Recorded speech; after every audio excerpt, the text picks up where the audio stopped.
हनुमान जी करते, उन्हीं की कृपा से करते। फिर इसमें अंधविश्वास कहां से आ गया? कैसा अंधविश्वास आ गया इसमें? कहां से आ गया? जब वो सनातन की बात करते तो लोग उनके पीछे पड़ जाते हैं। जब वो क्रिश्चियनों को हम लोग पीछे ले परिवार में ले आते, वो ले आए तो वो लोग पीछे पड़ जाते हैं। और जब कोई पादरी ऐसा करता है, जो मंत्र फूंकता है और फिर वो आके अपने होश में आ जाता है, उसके लिए कोई कुछ नहीं कहता।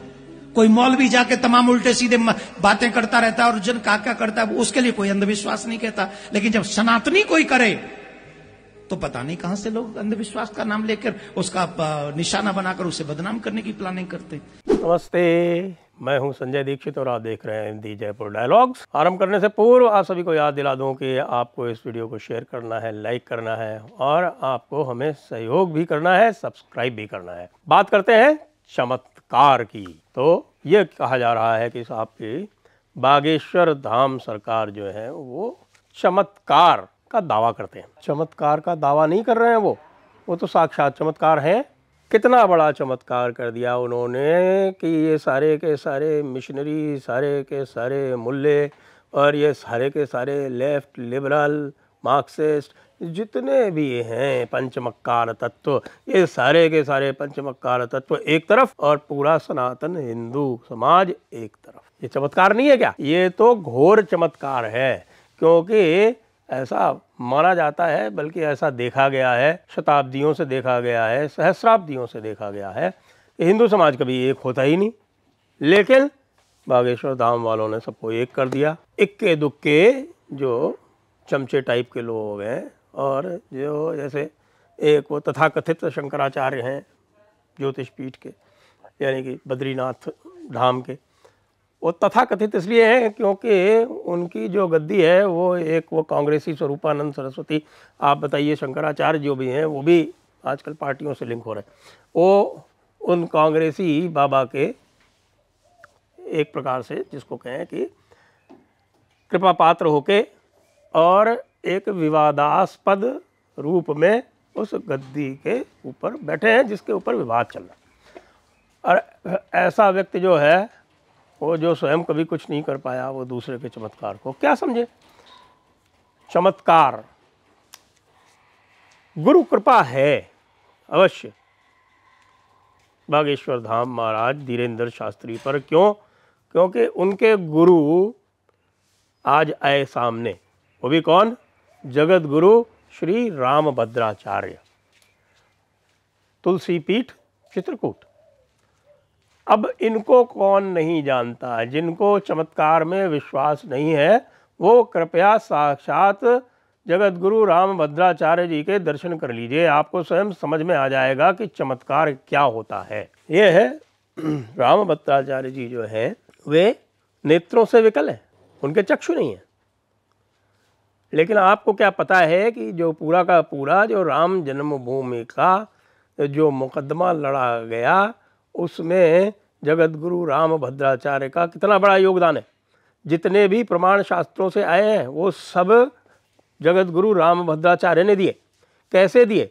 वे नेत्रों से विकल हैं, लेकिन ऋग्वेद, सामवेद, यजुर्वेद, अथर्ववेद, वाल्मीकि रामायण, रामचरितमानस, स्कंद पुराण इत्यादि हमारे जितने भी बड़े बड़े ग्रंथ हैं उनको मिला के 1 लाख श्लोक कम से कम उन्हें कंठस्थ हैं।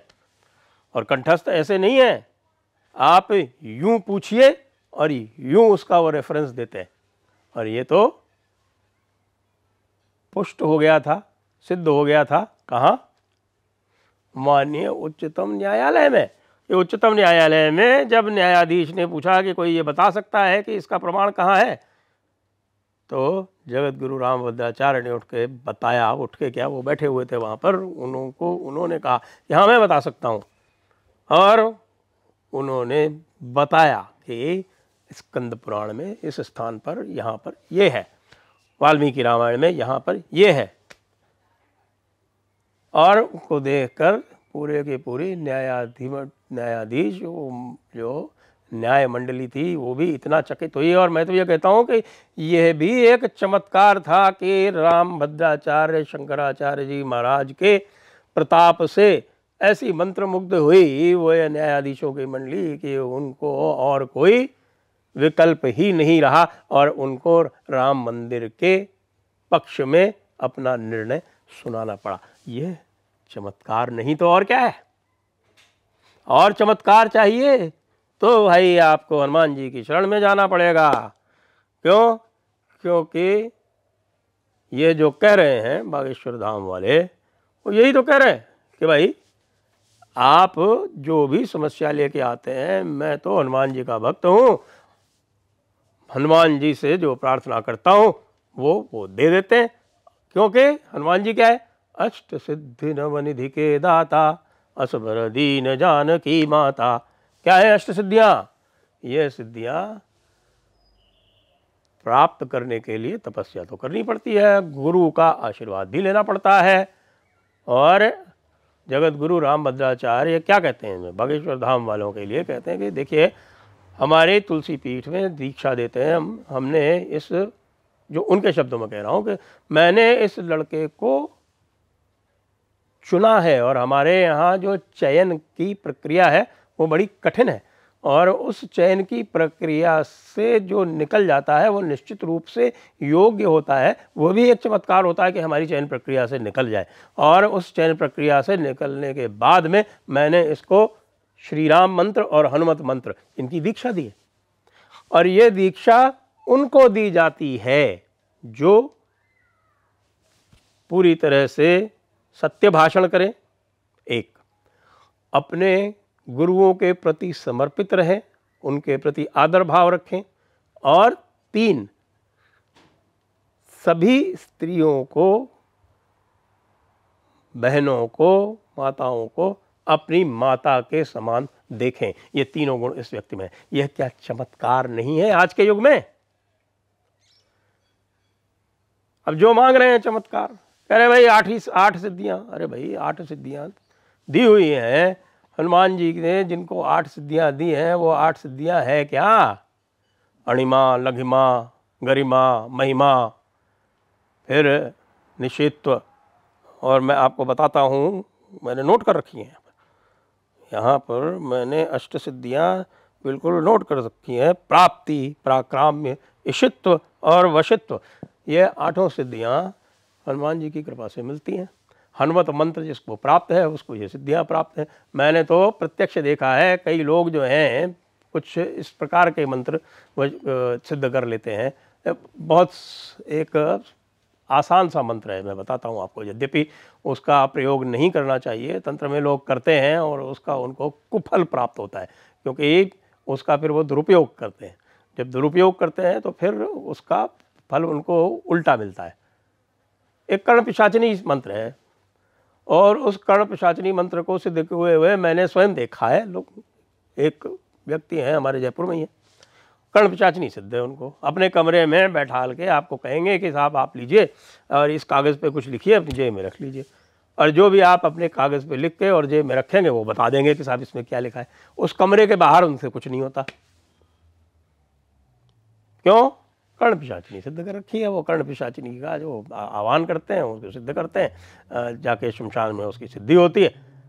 ये कोई भी तंत्र जानने वाला ये बता सकता है, लेकिन ये बात जो है मिशनरी नहीं जानता, ये बात जो है मुल्ला नहीं जानता। वो तो साफ साफ धोखा करता है आपके साथ में। ये जो चादर चढ़वाता है, चादर किस लिए चढ़वाता है भाई? मुर्दे को ठंड लग रही है क्या? उसको चादर चढ़ाने की क्या जरूरत है? जब मुर्दे को दफन कर दिया, वो चादर चढ़ा के आपको क्या दे देगा?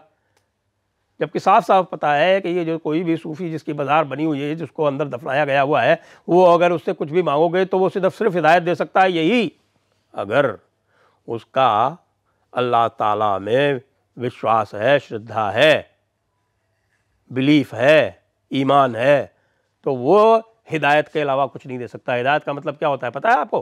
हिदायत का मतलब ये होता है कि जो कोई भी कुछ मांगे उससे कहे कि अरे पहले ऐसा कर कि पहले तू इस्लाम में आ जा। इसको बोलते हैं हिदायत। और जितने भी ये चारों तरफ बैठे वो बुदबुदाते रहते हैं, ये यही कहते हैं कि पीर साहब इसको हिदायत दे दे, पीर साहब इसको हिदायत दे दे। और उस हिदायत लेने के लिए आप जाके वहाँ पर चादर चढ़ाते हैं, फूल चढ़ाते हैं, पैसे देते हैं, मूर्खता के काम करते हैं। और आज तक कोई भी जो भी गया है इन सूफी मज़ारों पर, मैं गारंटी के साथ कह सकता हूं कुछ भी उसका कहीं इष्ट सिद्ध हो ही नहीं सकता। हुआ हो तो प्रमाण करके बता दो भाई। और इन मिशनरियों का जो फ्रॉड है, जिसको ये कहते हैं बाबा के लिए के साथ, बाबा तो चमत्कार की बात करता है और ये विज्ञान की कसौटी पर खरा नहीं उतरता, तो विज्ञान की कसौटी पर बाइबल खरी है या कुरान खरी है, जिनमें आज तक ये बताते हैं कि धरती चपटी है? ये विज्ञान है क्या? विज्ञान में बताते हैं क्या कि सूर्य जो है वो जाकर रात में एक तालाब में गिर जाता है, कीचड़ वाले तालाब में, और फिर उसको खींच के निकाल के दूसरी तरफ से दोबारा लाया जाता है? ऐसा होता है क्या? धरती चपटी है? आला हजरत साहब हैं, आला हजरत, और आला हजरत साहब यानी कि अहमद रज़ा बरेलवी साहब, शेख अहमद रज़ा बरेलवी, उन्होंने 3 जिल्द की किताब लिखी है ये दिखाने के लिए कि धरती स्थिर है, चपटी है। 3 जिल्द, 3 वॉल्यूम की किताब। ये साइंस है। साइंस पर दीन के जो एहसानात हैं वो तो आप अच्छी तरह से जानते हैं, हम दीन की दावत में कई बार बता चुके हैं जो दीन के साइंस पर एहसानात हैं। अब उसकी तो हम क्या करें? वो मेराज वाला जो बुर्राक था उसकी बात कर लें तो उस तरह का तो कुछ होता ही नहीं, किसी ने देखा ही नहीं। और अल्लाह ताला को अरब के अलावा कुछ मालूम नहीं है। आप देख लीजिए किताब में, पूरी किताब में देख लीजिए। हदीसें तो सारी की सारी लिखी गई हैं उधर तुर्की में और ईरान में, तुर्की और फारस में। उनको तो पता था, उन्होंने तो थोड़े बहुत सरसब्ज देखा था, उन्होंने कुछ हरियाली देखी थी, उन्होंने कुछ स्नो देखी थी, बर्फ़ बर्फ़ गिरते हुए देखी थी, तो उनके यहाँ कुछ हो सकता है। लेकिन बड़ी किताब में, कुरान मजीद में, उसमें तो कुछ भी नहीं है रेत के अलावा। अब आ जाइए हमारे बाइबल वालों पे। तो भाई अब आप बता दीजिए ये वर्जिन बर्थ कैसे होती है, flat earth and virgin birth. तो ये जो फ्लैट अर्थ सोसाइटी है, ये फ्लैट अर्थ सोसाइटी बताए कि भाई 6000 साल पहले दुनिया जो बनी थी उसका क्या प्रमाण है, ये कौन सा चमत्कार है कि 6000 साल पहले दुनिया बनी थी। यदि 6000 साल पहले दुनिया बनी थी इसको प्रूव नहीं कर सकते तो तुम्हारे तो धर्म की पूरी जो फाउंडेशन है, पूरी की पूरी नींव है, वो ही गड़बड़ है। तुम दूसरे के चमत्कार को क्या समझोगे?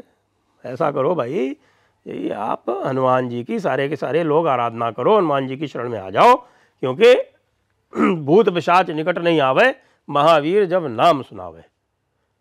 तो ये क्रिश्चियन फ्रॉड, मुल्ला फ्रॉड, ये सारे के सारे जो भूत पिशाच हैं ये दूर हो जाएंगे। जय हिंद, वंदे मातरम।